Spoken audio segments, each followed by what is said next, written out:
going to talk about the difference between setting powders and finishing powders. How do you use them? When to use them in the routine? Do you need to use them? And I'm also going to answer some of the questions that you asked me on my community page as well. So let's get into the video.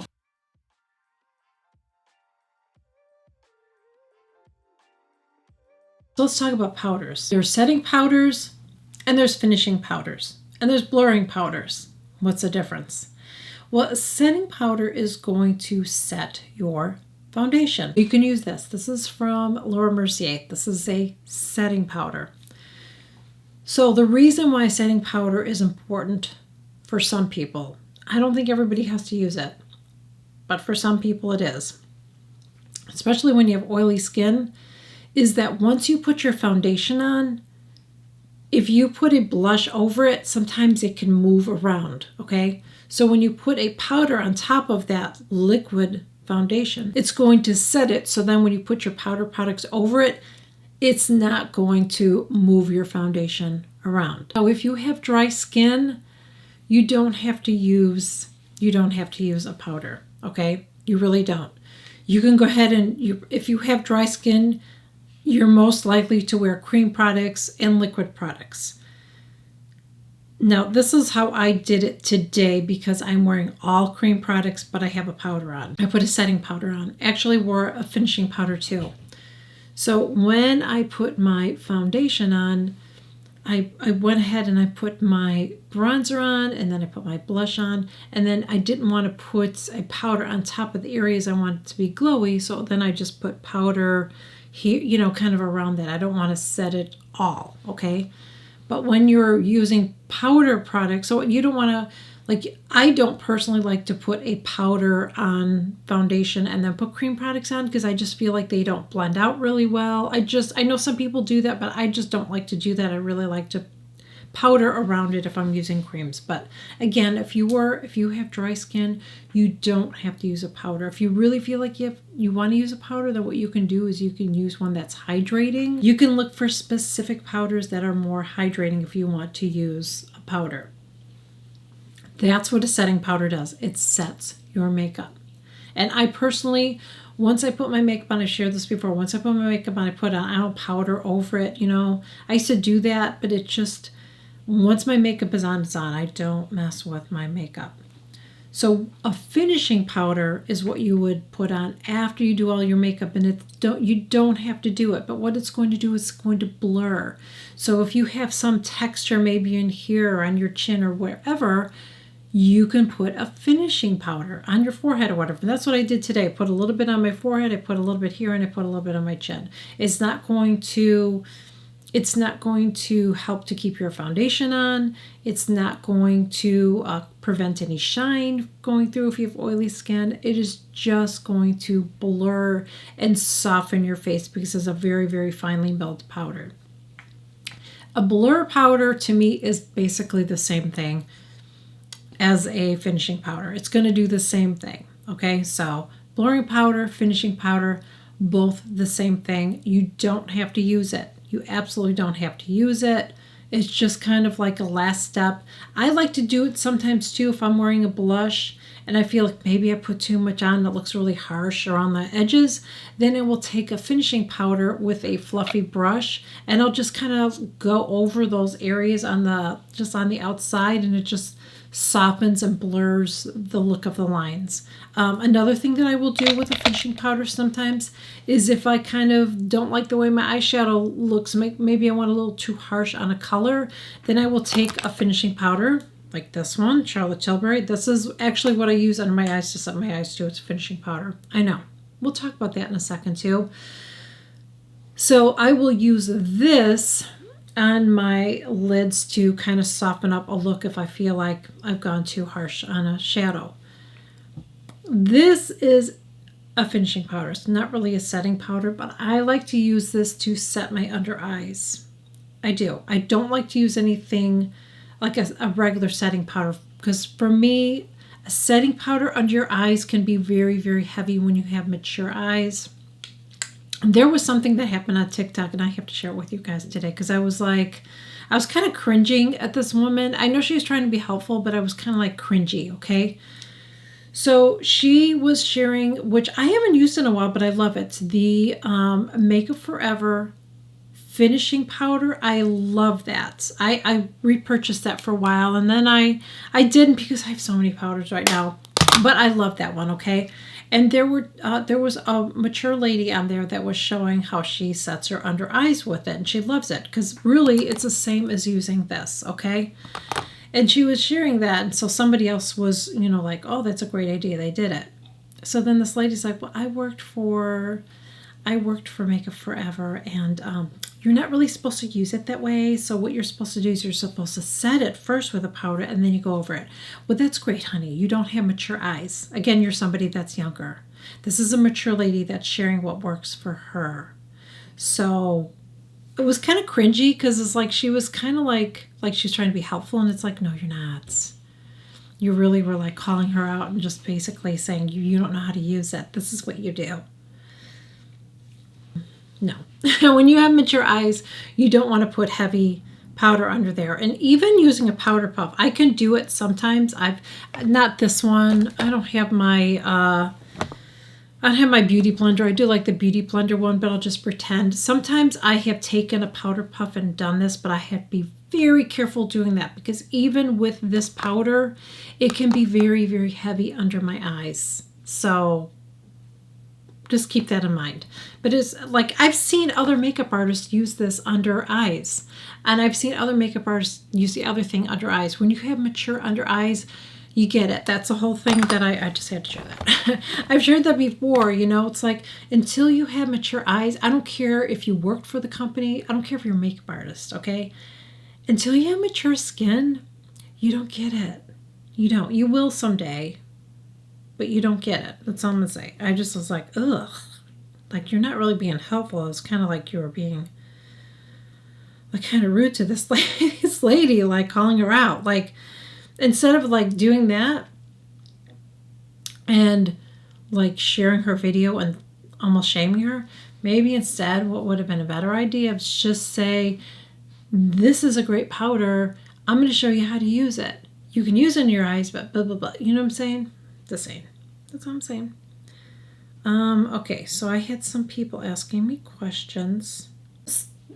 Georgina Smith says, I love your videos. My question is, what can I use to keep under eyes hydrated when going through menopause to help also very dry under eyes? Okay. You have to use eye creams. There's so many good eye creams out there. Actually, did I bring some in here? I do, because I'm going to do another video on prepping skin. So I will answer it in this. I'm still going to do another video. A really, really good one that I like is from Kiehl's. It's the avocado under eye cream. I love that one. I used that one for a while. I layer my under eye creams. And these are two that I really like, but there's other ones. I mean, I like the Sunday Riley Autocorrect I like. I'm trying to think. There's some other ones that I've used too. Off the top of my head, I can't think. But these are two that I'm using right now that I really like. This has been a repurchase for me. This one is from Sanita's. This is their Peptiderm Eye Cream. It has caffeine in it, so if you tend to have some puffiness, this is really, really good. So this is what it looks like. I get mine from Freeze Beauty. And if you order from Freeze Beauty, I have a code. It's Annie20. And you save, it's ANNE20. It's below in my description. And you save 20% off. It's an affiliate. I'm always upfront about that. You don't have to use it, okay? But this is a really, really good one. Skin Beautiful RX2 is another one that if you purchase anything there, you can use a code. But I'm trying to think. I don't have any eye creams that I'm using currently from Leah, from Skin Beautiful. This is another one that I like. I got a sample of it. I'm going to order it. I really love this. It's from Estee Lauder, and it's the Night Repair. I want to say exactly what it is. It's the Advanced Night Repair Eye. I freaking love this. It's fabulous. So I'm going to order it. My under eyes, even though I love this one, okay, because I layer my eye creams, I don't know what's happening. They were getting dry, so I started using this, and I want to keep using it. So hopefully I'll get it soon, because I don't want to go without it, and I'm almost out of this sample. It is fabulous. Fabulous. I love this. And I have a video coming up too, talking about skincare, a couple skincare videos that you're going to see me do my whole skincare routine morning and night. And one of those, I'm talking about dryness on the lids. So you'll see that in another video, but you want to make sure that your under eyes are hydrated. So in the morning, as part of your skincare routine, you should be using an eye cream. I remember I went to a dermatologist and they told me you don't need to use an eye cream. You do. When you're of a certain age, you need to use an eye cream. A moisturizer on your face isn't going to do it. It isn't. I've done it. It doesn't do anything. And I have mostly oily skin. So as part of your morning skincare routine, you should be using an eye cream. As part of your nighttime skincare routine, you should be applying an under eye cream. Okay? And there's, like I said, I've tested so many over the years. Those are just the ones that popped into my head that I really, really like. So just make sure that you're doing it. And you don't have to use a lot too. You're just putting it in this little area here. So don't waste it. Like this, I'm squeezing out the rest of it. I bought this a year ago. Okay, so you shouldn't be squeezing through this in a month or two. It's for your under eyes, okay? Even if you use this morning and night, you should not be going through it that fast, all right? Next question. Enjoy your makeup videos, but my question is here. I know this is your past profession. I'm wondering how often you wash it, style it. How do you restyle your hair in the morning, and how often you apply heat? Okay. So how often I wash my hair, that depends. I try not to wash it every day, but in the summertime, I have to. Because I live in Florida where it's really hot and I walk every single morning. So I wear hats too. So it probably makes my head sweat a little bit more. So then I have to wash it. I cannot not wash it when I'm sweaty. Okay, so in the summertime, I pretty much do it every single day. This time of the year, I try to stretch it out because I don't get as sweaty when I'm walking. So I try to wash my hair like every 3 to 4 days. I try to stretch it out to that in the wintertime. And as far as heat products, so in the summertime, a lot of times I'll just wear my hair curly. I just wear curly, I just let it air dry. I don't even dry it. And then I will go ahead and just add a little bit of curls with a curling iron where I need to. But my hair normally is pretty curly. I know it looks straight right now, like it looks really flat and straight. So that's what I do. And then as far as like this time of the year, this is the time of year that I can wear it straight because it's not as humid. In the summertime, it'd just be a waste of my time. I mean, I love wearing my hair curly and straight, and I would love to wear it straight more in the summer, but I can't because it's like, it takes me a while to do it, and then I'll go outside and it'll just be a fuzzy mess. Because I have natural curly hair. So this is the time of the year that I do, flat iron it because I can stretch out my washing hair. I might touch it up a little bit with heat, but I don't, I'm not doing it every single day. I'm not drying it every single day. So summertime, I hardly put any heat on it. This time of the year, I'm doing a little bit more, but then I'm stretching out my washes. I hope that makes sense. Let me make sure I got all your questions. In the morning, so if my hair is, my hair is curly, I just wash it every day. I have to wash it every day because that means it's summer and it gets really hot here.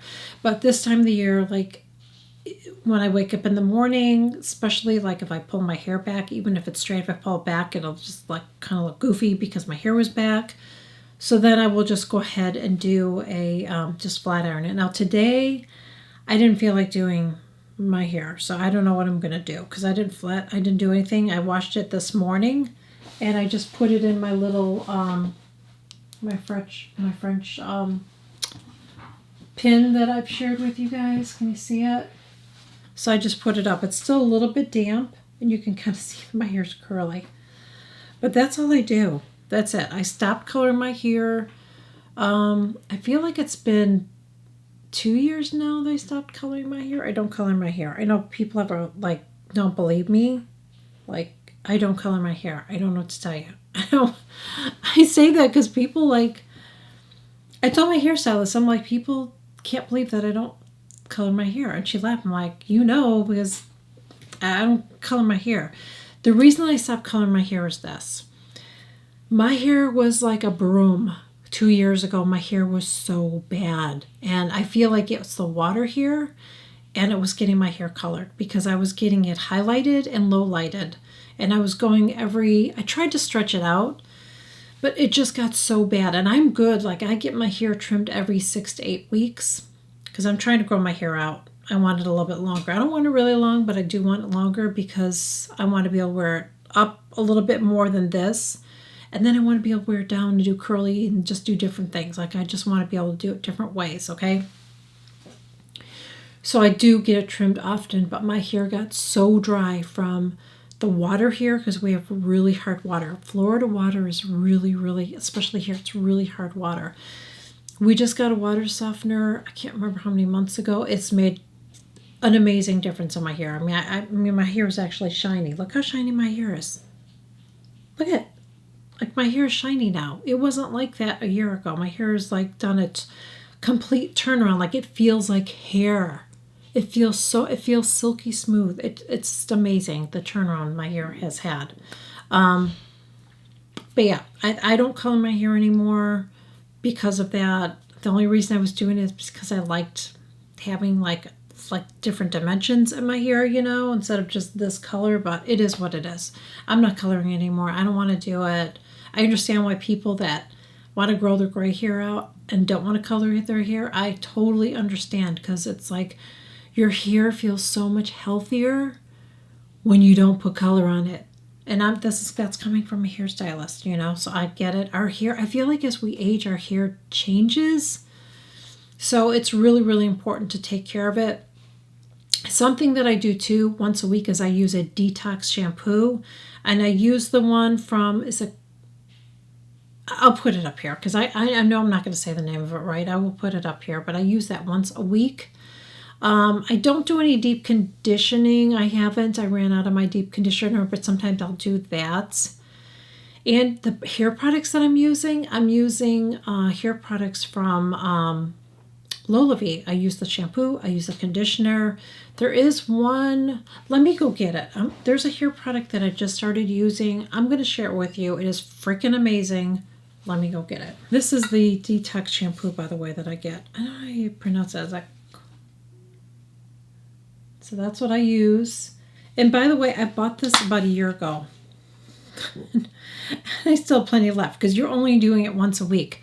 But what I like about this is that it doesn't strip my hair. It doesn't make it dry. I used some from oh god, I can't remember the brand now, but that was part of when my hair got really, really dry, and I don't know if that was part of it too. I mean, my hair was like straw.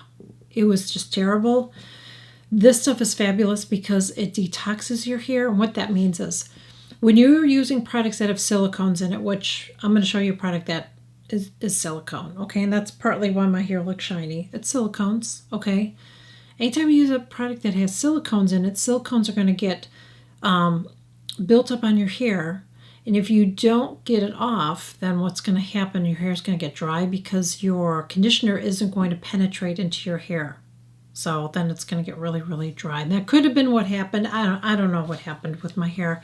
So this is a really, really good one because it doesn't fry out your hair. Like some detox shampoos can be very, very drying. That one is not. It's a really, really good one. Like my hair still feels like my hair after I use it. Actually has some apple cider vinegar in it. I just really love it. This is great for when you're using any heat on your hair, and you can also use this as a finishing spray, and it's from Living Proof. It's the Flex Hairspray. This is fabulous. So if you're using a flat iron or you're using a curling iron, you would spray it on, and then you can go ahead and use your heat, and it's going to help protect your hair. And then you can use it afterwards as a finishing spray. And it's really nice because you could still run your fingers through it, so your hair is not going to feel like crunchy or stiff or anything. This is really, really good. And this is something that my stylist got me turned on to. And when I just went to her, I bought another one. So I'm going to try to find it online for you because I get it from my hairstylist, okay? And this is the, it's from Red David. I'm going to show you. Is there a hair on there? Thought I saw a hair. Hopefully there's not a hair. Oh yeah, there is. Right here. Hold on. Ugh. Okay. So it's from that brand. Okay. And it's called the Orchid Oil Dual Therapy. This stuff is freaking amazing. I mean, it makes my hair so shiny and so silky soft. After I use, so I will use this before I use a flat iron, but after I use my flat iron, my hair feels amazing. So what I do is I will use 2 pumps of each one, okay? And then I will put it on one side. I'll do 2 pumps of each one and put it on the other side. So I do whatever, how many pumps, okay? So I don't just do one, I end up doing 2 of them so I get each side with enough of it because you don't get a lot out.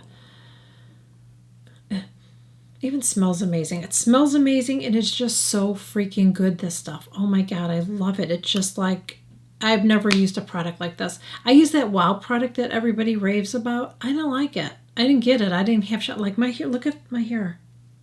It's from this. It's from this, and your hair still feels like hair.